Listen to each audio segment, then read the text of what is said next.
마을에 무슨 일이? 김희선의 무언가 위험한 것이 온다. 얼마 전 출판사로부터 이 책을 보내주신다는 메일을 보고 거절할 이유가 없었다. 그간 접한 오늘의 젊은 작가 책들은 조금은 독특하고 새로운 시도를 하는 소설들을 만나볼 수 있었던 시리즈이므로 이번 책에서도 무언가 색다른 이야기를 만날 수 있을 거라는 기대가 있었다.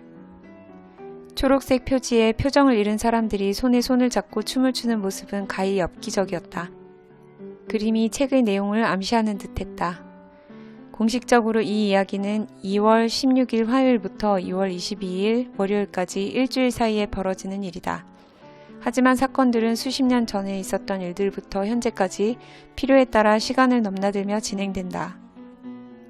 극동리라는 마을에서 실종된 세 사람 사건을 취재하러 간 김영주 기자는 너무나 희한한 죽음을 목격한다.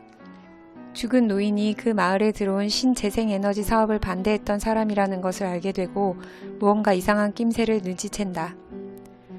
시체를 살펴본 김영주 기자는 WC 대표 언론사 최희욱 기자에게 상황을 설명하고 잠시 이야기 속에서 사라진다. 김영주의 말을 들은 최 기자는 전직 경찰인 우광희를 떠올리고 그에게서 오래전 극동리에서 있었던 일들에 대한 이야기를 듣는다. 이 마을에는 신재생 에너지 사업뿐 아니라 영화 촬영장을 필두로 테마공원이 들어설 계획이 있었다.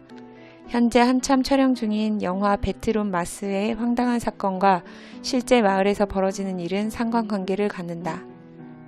마을 사람들이 온통 엑스트라로 출연하는 영화 촬영장은 그 배경이 화성이라는 설정처럼 황량하고 비현실적이다. 책을 읽으며 오래전 보았던 영화 겟아웃과 같은 감독의 영화 어스를 떠올렸다. 영혼과 육체는 하나일까? 나뉠 수 있을까? 이 책은 휴일 하루 동안 쉼없이 읽었다. 그 정도로 몰입감이 있었고 뒤가 궁금했다.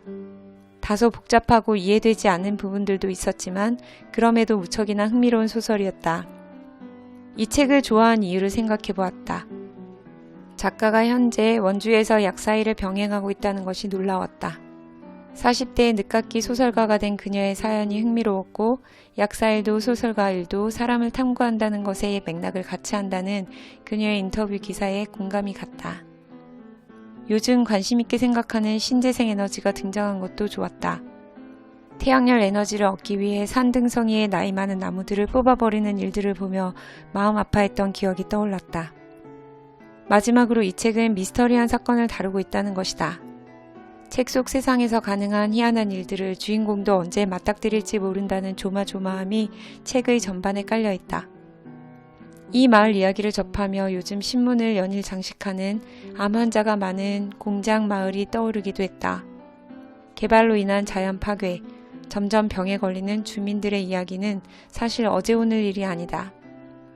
소설 내용과 관련 있진 않지만 외딴 시골 마을이 개발되는 과정을 보며 마음 아픈 그 기사들이 연상되었나 보다. 책을 읽다가 이 이야기가 혹시 영화로 나오지 않을까 하는 생각을 했다. 여러 인물들의 과거와 현재를 따라가며 비춰주는 사건들이 스크린 속 장면들처럼 느껴졌다. 기발한 상상력을 품은 약사님의 소설 한 편 재미있게 읽었다. 이분의 다른 책도 찾아 읽어보고 싶다.